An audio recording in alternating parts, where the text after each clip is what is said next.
The Great Hall of the Galactic Concord stretched for almost 2 kilometers. Thousands of alien species sat in their designated sections, their translators humming softly as they waited for the session to begin.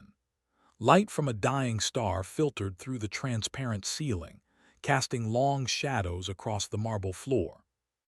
Counselor Bay stood at the human delegation's small platform. Humanity had only 12 star systems. They were given a tiny corner of the assembly hall, barely enough room for their delegation of 5. Around them sat empires that controlled hundreds of worlds, species that had traveled between stars when humans still lived in caves. The ambassador rose from his seat. His species was tall and thin, with gray skin and 4 arms. They had conquered 40 different species over 10,000 years. Their empire stretched across 300 star systems. When they spoke, the galaxy listened. The Empire has reviewed human expansion in Sector 7, the ambassador announced. His voice was cold and mechanical through the translator. 3 of your colony worlds sit on mineral deposits that belong to us by ancient claim. You have 30 standard days to evacuate these worlds. Failure to comply will result in military action. A murmur went through the assembly. Some species looked at the humans with pity. Others simply looked away. Everyone knew what happened to species that refused demands. Looked at his colleague, Doctor. She was the delegation's, a woman who had spent 30 years studying alien cultures. Her face was calm, but her eyes were hard. They will not negotiate, she whispered. I have studied them. They see kindness as weakness. Nodded.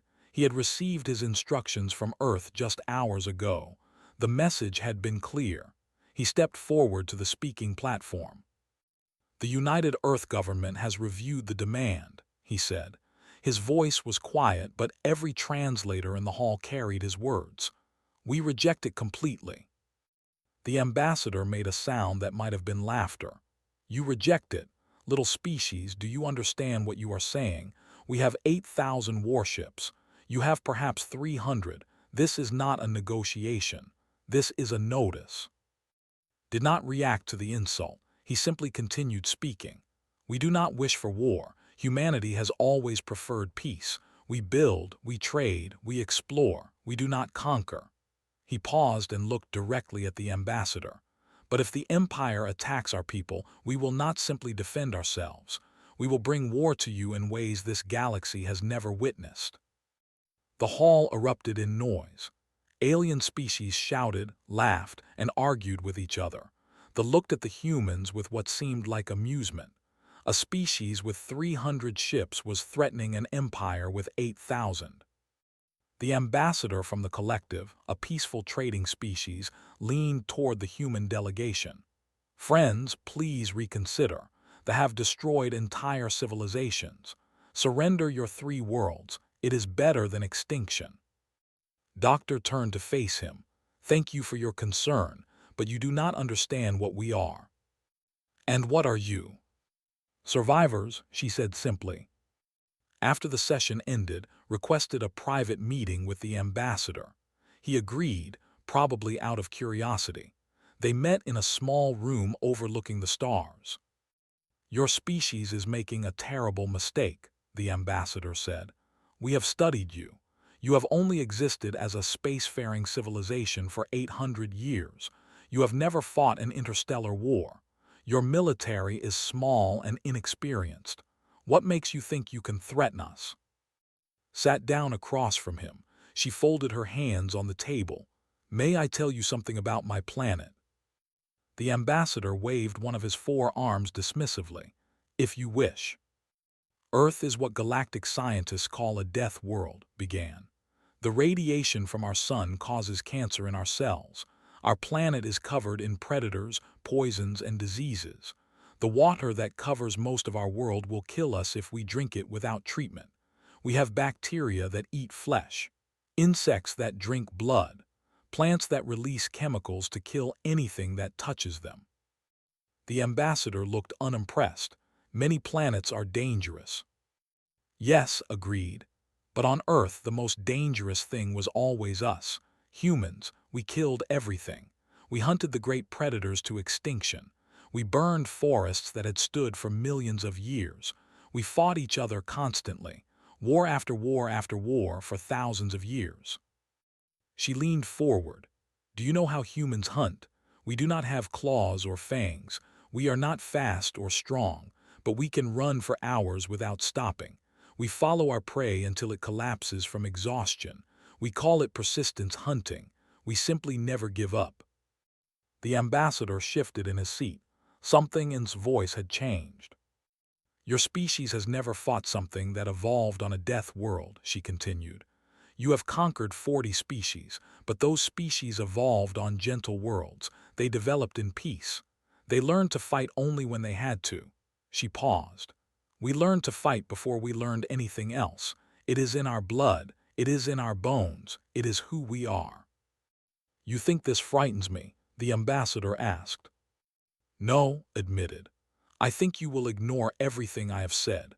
I think your fleet will attack our colonies. And I think that in 1 year the Empire will no longer exist. The ambassador stood up. You are insane. Perhaps, said. Or perhaps we are simply honest about what we are. We did not claw our way to the top of a death world by being gentle. We did it by being the most stubborn, most vengeful, most persistent creatures our planet ever produced. She stood and walked to the door. Before leaving, she turned back one last time. Turn back now, please. I do not say this as a threat. I say this as a warning. Do not attack humanity. You will not survive it. 3 weeks later, the war fleet of 8,000 vessels jumped into human space. They expected surrender. They found something else entirely. Back on Earth, Admiral Park stood in the command center beneath the mountains of Korea. Screens showed the enemy fleet approaching the colony world of Nu. He looked at his officers, all of them calm and ready. Send the message to all human systems, he ordered. The war has begun. May God have mercy on them because we will not. The officers nodded and began transmitting. Across 12 star systems, humanity prepared for war. They did not prepare to defend themselves. They prepared to show the galaxy what happened when you pushed humans too far. They had made a terrible mistake. They were about to learn why Earth's dominant species had outlasted everything else on their violent little world. They simply refused to lose. The fleet dropped out of faster-than-light travel above Nu. 8,000 warships spread across the darkness of space like a silver cloud. Their commander, war leader, stood on the bridge of his flagship and looked at the small blue-green world below. Scan the planet, he ordered. His officers worked quickly. After a moment, one of them looked up with confusion on his gray face. War leader, something is wrong. The planet's population centers are empty. We detect no life signs in the major cities. His forearms tightened. That is impossible. This colony has 4 million humans. Where did they go? Underground bunkers, perhaps, or they evacuated to the southern continent. We are still scanning. On the surface of Nu, Governor stood in a transport ship with the last group of evacuees. The city around them was completely empty. Buildings stood silent. Streets were clean. It looked like everyone had simply vanished. How long do we have? He asked. Sergeant checked her equipment. She was a small woman with short black hair and eyes that had seen too much. The fleet arrived 12 minutes ago. We need to leave now. Nodded. The evacuation had taken only 6 hours. 4 million people had packed essential items and moved to hidden locations across the planet. Ships had carried the elderly and children to the far side of the world. Everyone else had walked, run, or driven to underground shelters built years ago for exactly this moment. The believed humans could not evacuate a planet in less than 3 days. They believed wrong. What about the defense station? Asked as the transport lifted off. Looked out the window at the massive structure orbiting above them. Defense Station 7. It had been built 5 years ago, officially as a communication relay. Captain Lee Minu is still aboard with his crew. They volunteered to stay.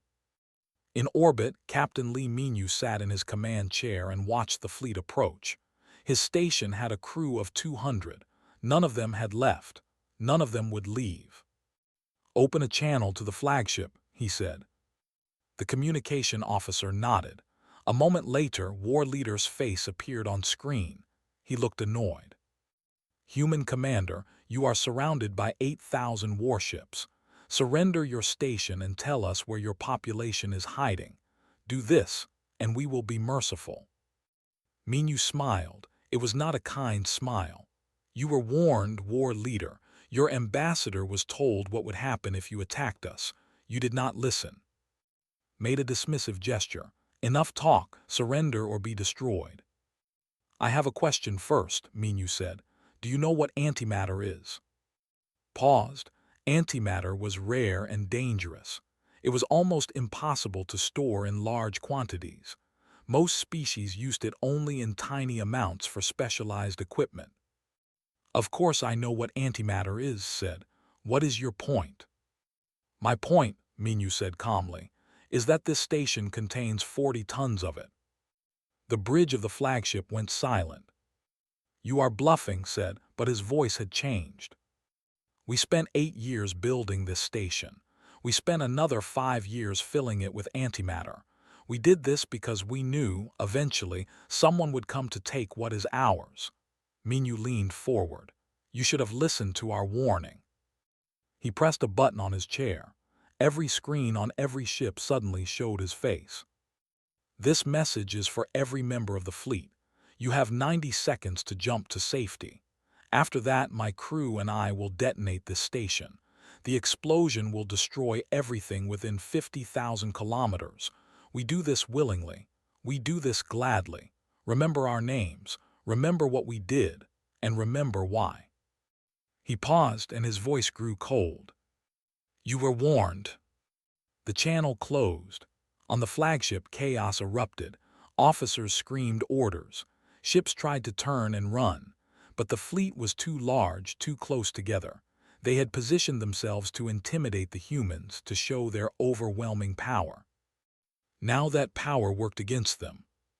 70 seconds later, Defense Station 7 exploded.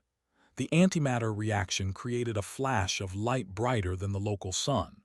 The blast wave traveled outward at incredible speed, vaporizing everything it touched. 400 ships disappeared instantly.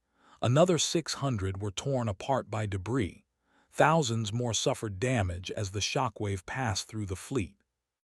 On the surface, Sergeant watched the sky light up.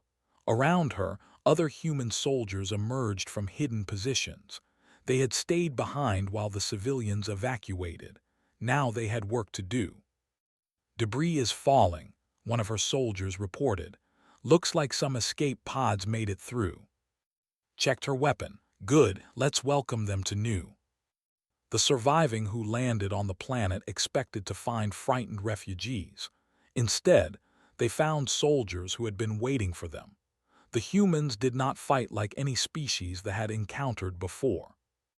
They attacked from shadows and disappeared. They set traps that killed dozens. They used the terrain, the weather, even the local wildlife against the invaders. When soldiers captured human fighters, the humans would sometimes laugh as they died. "Why do you smile?" one officer demanded of a captured human. "You are defeated. Your planet is lost." The human, a young man with blood on his face, just shook his head. "We are not defeated. We are just getting started." News of the disaster at Nu spread across the galaxy within hours. The Galactic Concord received intercepted communications. What they heard disturbed them deeply. Soldiers described humans who fought without fear, who sacrificed themselves to take out single enemy officers, who attacked supply lines instead of military targets, who left terrifying messages for their enemies to find. One phrase appeared again and again in the reports: "They fight like something broken. They smile when they bleed." At the Galactic Concord, the ambassador who had urged humans to surrender sat in stunned silence. Around him, other species whispered nervously. "What have the awakened?" someone asked. Nobody answered, but everyone was beginning to understand that the humans had not been bluffing. They had not been exaggerating. When they warned the galaxy not to attack them, they meant every word. War Leader sat in his damaged flagship and stared at the reports. 1/3 of his fleet was destroyed or crippled. Thousands of his soldiers were dead on the planet below, killed by humans who refused to stop fighting. He had conquered dozens of worlds. He had broken the resistance of 40 different species, but he had never seen anything like this. A message arrived from Earth. It was simple, 3 words. "We are coming." Felt something he had not felt in centuries of warfare. He felt fear. The humans were not defending themselves. They were not trying to survive. They were preparing to attack. They were going to bring the war to space. And suddenly understood what Doctor had tried to tell the ambassador. Humans did not fight to win battles. They fought to end wars, permanently. The second month of the war began, and the galaxy held its breath. Fleet Admiral Park stood before a massive display screen showing the entire empire. 300 star systems, thousands of ships, trillions of citizens, an empire that had stood for 10,000 years. He was going to tear it apart. "The enemy expects us to defend," he said to his officers. "They expect us to hide behind our borders and wait for their next attack. They are wrong." Dr. Han, his chief strategist, stepped forward. She was an old woman with white hair and a brilliant mind. She had spent her entire career studying the wars of every species in the galaxy. "They have conquered 40 species," she explained. "Each time the pattern was the same. They attack, the defender retreats, they negotiate, the defender surrenders territory. War becomes a bargaining tool. Nobody fights to destroy. Nobody fights to the end." She changed the display to show human history. Images of ancient battles, medieval wars, world wars, nuclear standoffs. Humans are different. When we go to war, we do not stop until one side is completely broken. We call it total war. We attack everything. Military targets, supply lines, communication networks, economy, government, will to fight, we break it all. One of the alien observers, an ambassador who had been allowed to watch, raised a hand. "This seems excessive. Surely you can negotiate peace once you have proven your strength." Han shook her head. "If we negotiate now, they will rebuild. They will attack again in 50 years or 100 years or 1,000 years. We do not fight for today. We fight so our will never have to fight this war again." Admiral Park pointed to specific points on the map. "Commander will lead our ghost fleet behind enemy lines. They will not attack warships. They will destroy supply stations, fuel depots, and communication relays. The military will begin to starve." Commander nodded. He was a quiet man with cold eyes. His fleet specialized in stealth operations, ships that could hide in the darkness of space and strike without warning. "Meanwhile," continued, "our main fleet will push directly toward territory. We will not try to hold their systems. We will simply break everything we find and move on." "What about their civilians?" the ambassador asked. "We do not target civilians," said firmly. "We are not monsters, but we will destroy every shipyard, every military academy, every weapons factory. We will make it impossible for them to wage war for the next 1,000 years." The campaign began 3 weeks later. Commander's ghost fleet moved through space like shadows. His ships were small and fast, painted black and covered with materials that absorbed sensor scans. They appeared, struck, and vanished before anyone could respond. First, they hit the supply convoys. Soldiers at the front lines suddenly stopped receiving food, medicine, and ammunition. Ships ran out of fuel and drifted helplessly in space. Then they hit the communication relays. The military had relied on instant communication across their empire for thousands of years. Suddenly, orders took days to arrive. Fleets could not coordinate. Commanders made decisions without knowing what was happening elsewhere. Panic spread through the military. They were used to fighting enemies who stood and fought in predictable ways. They did not know how to handle an enemy that attacked from nowhere, destroyed critical targets, and disappeared before they could respond. Admiral Park's main fleet struck the border systems with overwhelming force.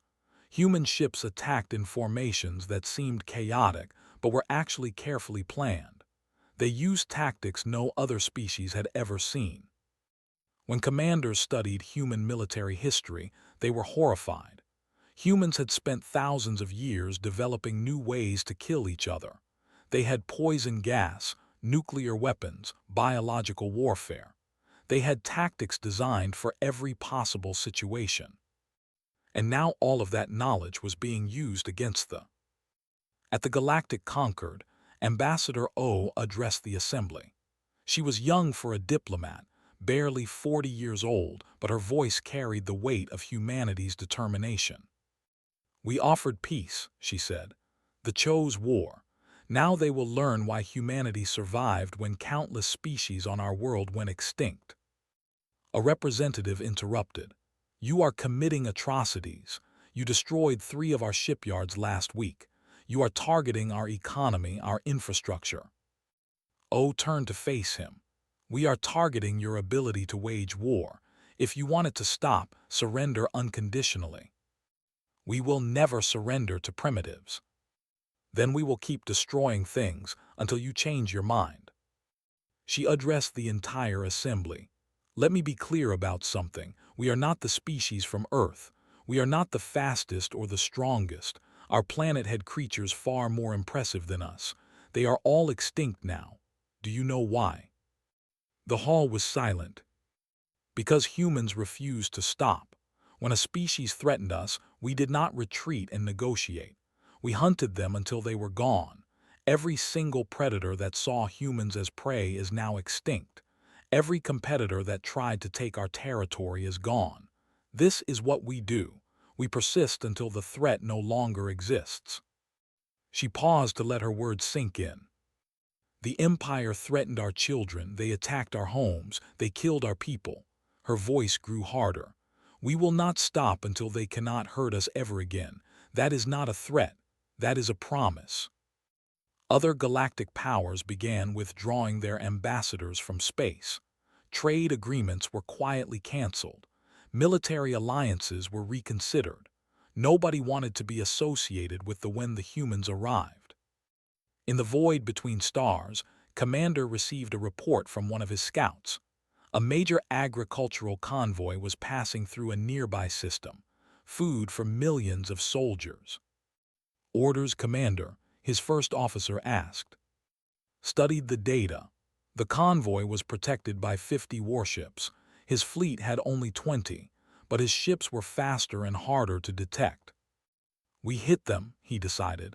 "Destroy the food transports. Ignore the warships unless they get in our way." The attack happened in the dark between systems. Ships appeared suddenly, launched their weapons, and jumped away before the escorts could respond.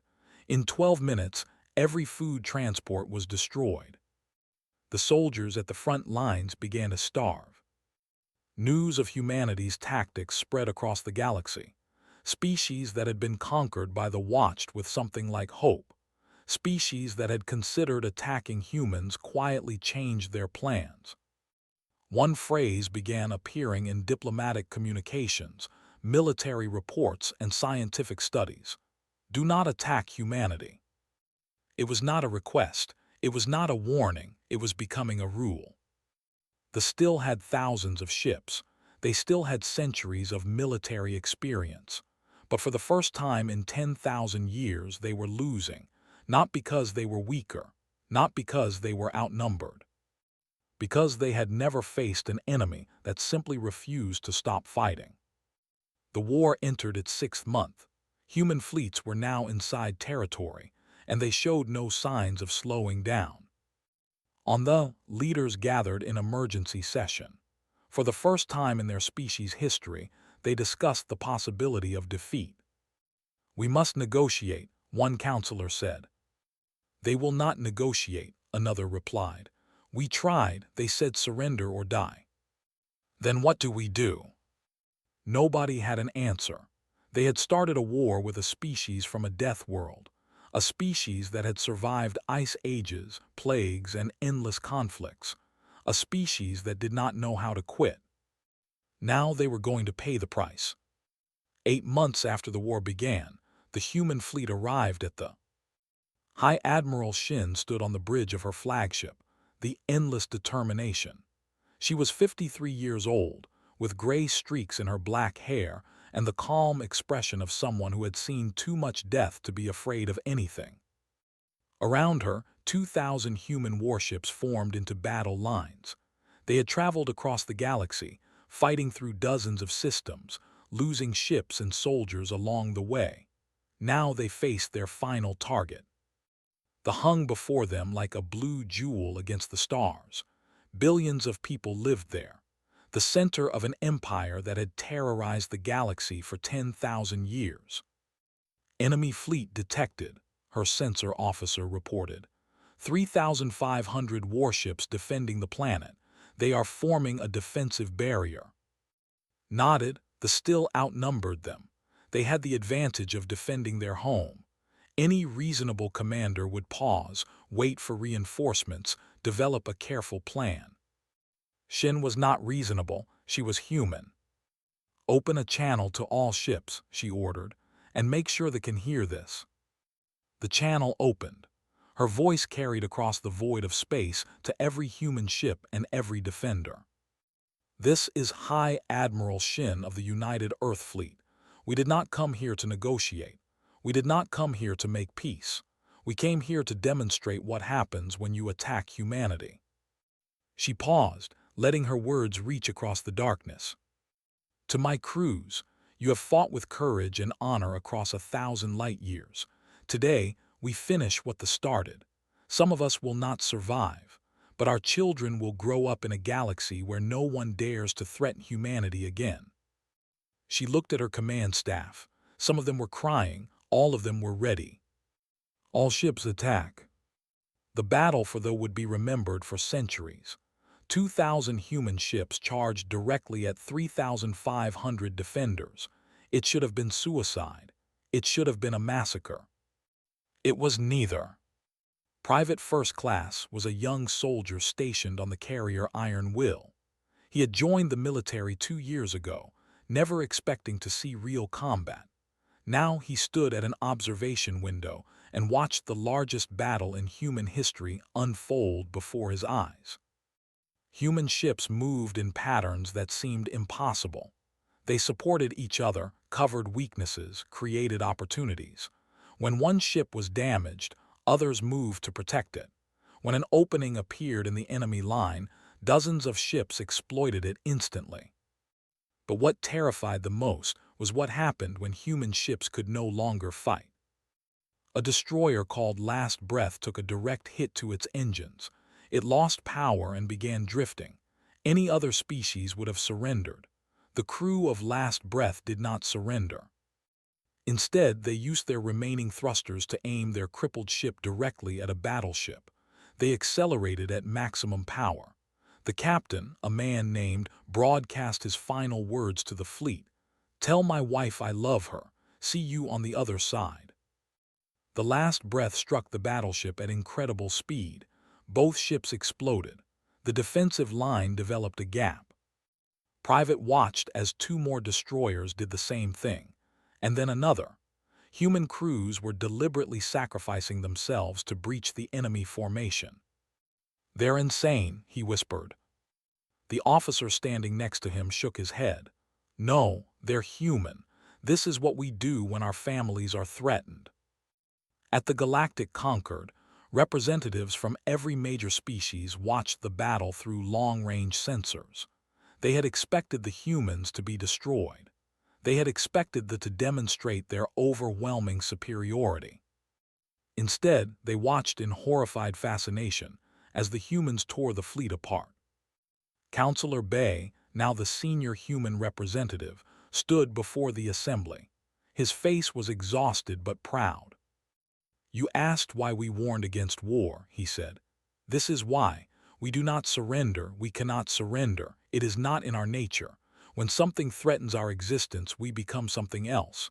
Something terrible, something unstoppable. The ambassador who had urged humans to give up their colonies stood with tears in his eyes. I thought you were boasting. I thought you were foolish. I was wrong. We tried to tell you, replied. We tried to tell everyone. Humanity does not want war. We hate war. But when war comes to us, we become very, very good at it. Above the battle reached its climax. The fleet was breaking. Their defensive formation had collapsed. Ships were retreating in disorder, trying to escape the relentless human attack. High Admiral Shin had lost over 400 ships. More than 100,000 human soldiers were dead, but she had won. Order all ships to hold position, she commanded. We have orbital superiority. Contact the government. Doctor, who had traveled with the fleet as the senior diplomatic advisor, stepped forward. She had aged during the war. Her hair was now completely gray, but her eyes were as sharp as ever. The communication channel opened, showing the High Council. They looked broken, defeated, terrified. This is Doctor speaking for humanity, she said. Your fleet is destroyed. We control the space above you. We have weapons capable of destroying your cities from orbit. The Overlord, the same who had demanded human surrender 8 months ago, spoke with a trembling voice. What do you want? Unconditional surrender, said flatly. Complete disarmament of your military. Independence for every species you have conquered. Trials for war crimes against humanity. And if we refuse? His expression did not change. Then we will land soldiers on your planet. We will fight through your city street by street. We will destroy everything necessary to ensure you can never threaten anyone again. She paused. Your children will learn of the Empire only from history books that we choose to write. Private watched from his carrier as the human fleet held position above the enemy. He thought about his family back on Earth. His mother, his younger sister, his friends from school. They would never have to fear thee again. It had cost so much, so many dead, so many sacrificed, but humanity had done what everyone said was impossible. They had broken an empire. The High Council deliberated for 3 hours. During that time, human ships remained in perfect formation above their planet, silent, patient, waiting. Finally, Overlord appeared on screen again. He looked like a creature who had aged 1,000 years in a single day. We surrender, he said, unconditionally. High Admiral Shin allowed herself a small smile. The first smile she had permitted herself in 8 months of war. Smart choice, she said. We will send terms within the hour. Any violation will be met with immediate and overwhelming force. Across the galaxy, species that had watched the war in terror finally began to breathe again. The fighting was over. Humanity had won. But everyone understood that something had changed forever. The galaxy had learned a lesson that would never be forgotten.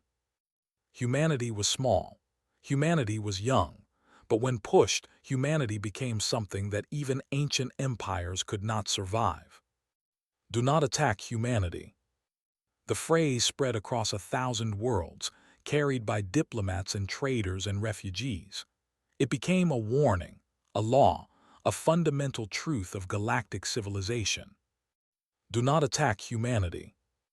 Because if you did, they would not stop until you were broken.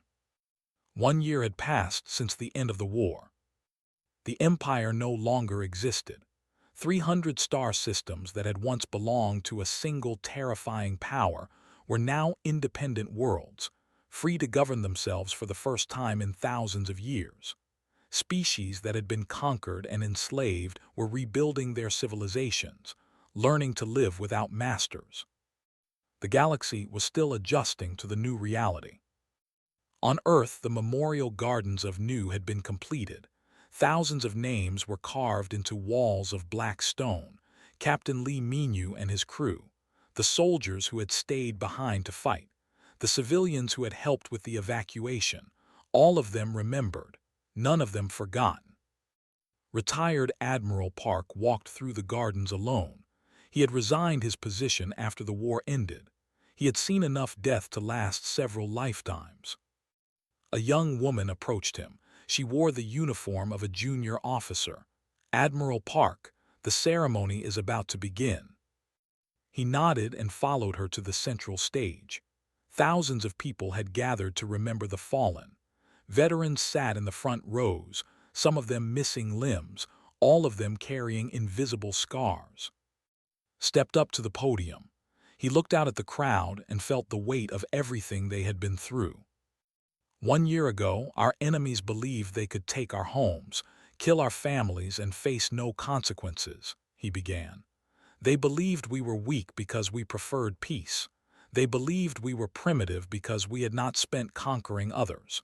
They were wrong." He paused, gathering his thoughts.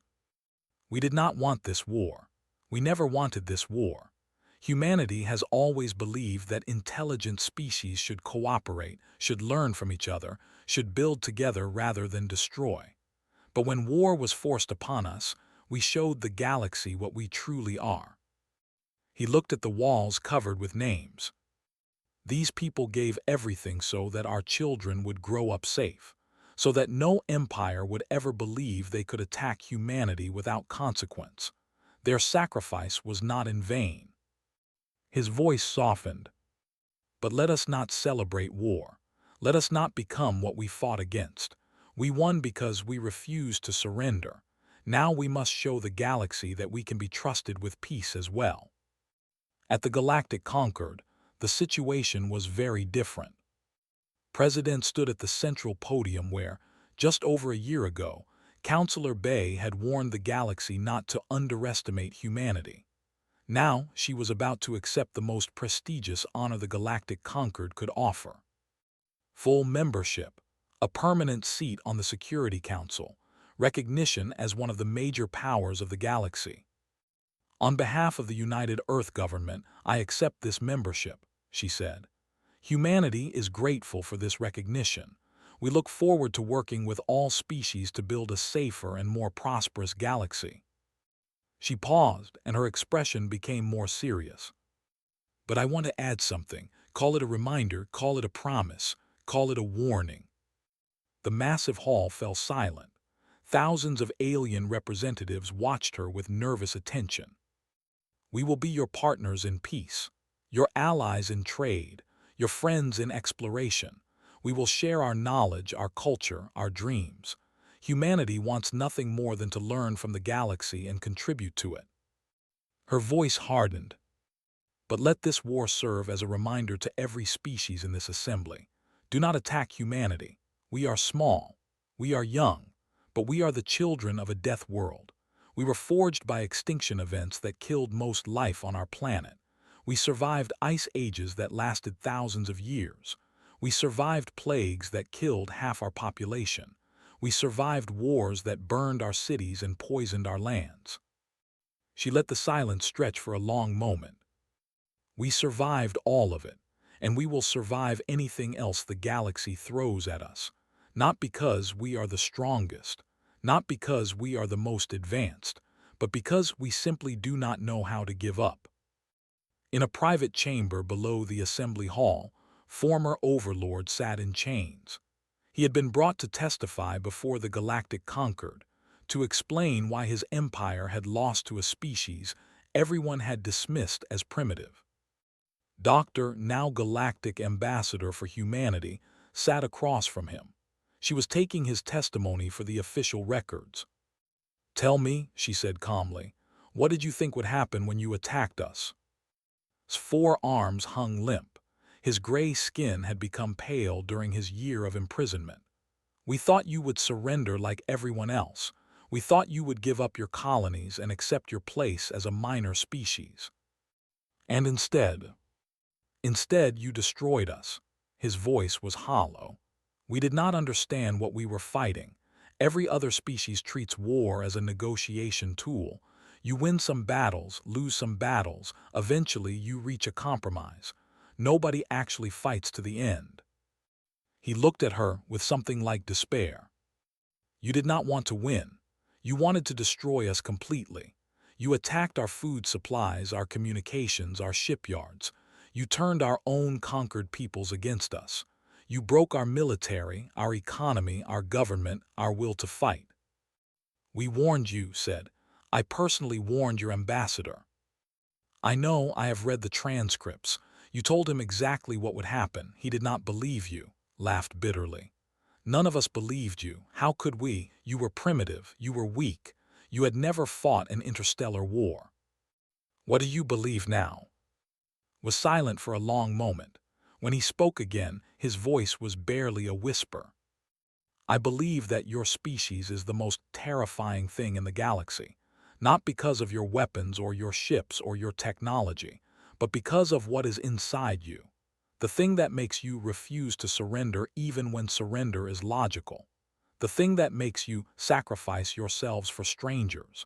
The thing that makes you smile when you are bleeding." He shuddered. "I do not know what that thing is, but I know that it cannot be beaten. Every species in the galaxy should learn from our mistake. Do not attack humanity, ever, for any reason." 2 days later, Doctor sent a message to every civilization in the Galactic Concord. It was short. It was simple. It became known across the galaxy as the Human Promise. It read, "We come in peace, but if you bring war, we will finish it." Centuries passed.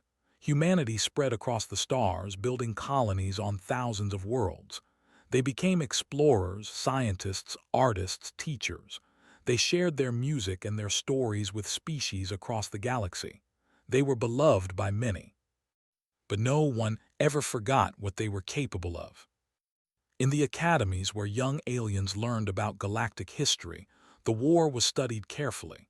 Students learned about the warning that humanity gave, the pride that made them ignore it, and the terrible price that followed.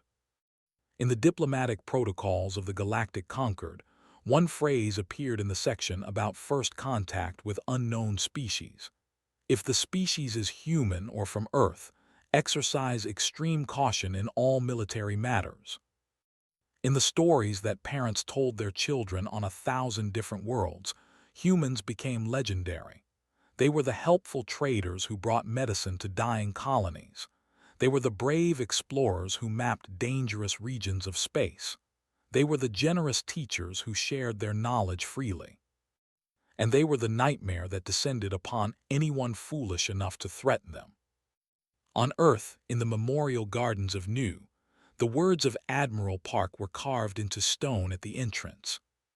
"We did not want this war. We will never want war. But when war comes to us, we will be the last ones standing. That is our promise to our children and to all the children of the galaxy. Peace is our gift to the universe. Do not make us take it back." Visitors from dozens of species came to read those words every year. They left with a deeper understanding of the strange species that had emerged from a violent little planet at the edge of the galaxy. Humanity was kind. Humanity was generous. Humanity was wonderful in 1,000 different ways. But cross them, and they would remind you why nothing else on their world had survived. Do not attack humanity. It was not a warning anymore. It was a law of nature, as certain as gravity, as unchangeable as the stars.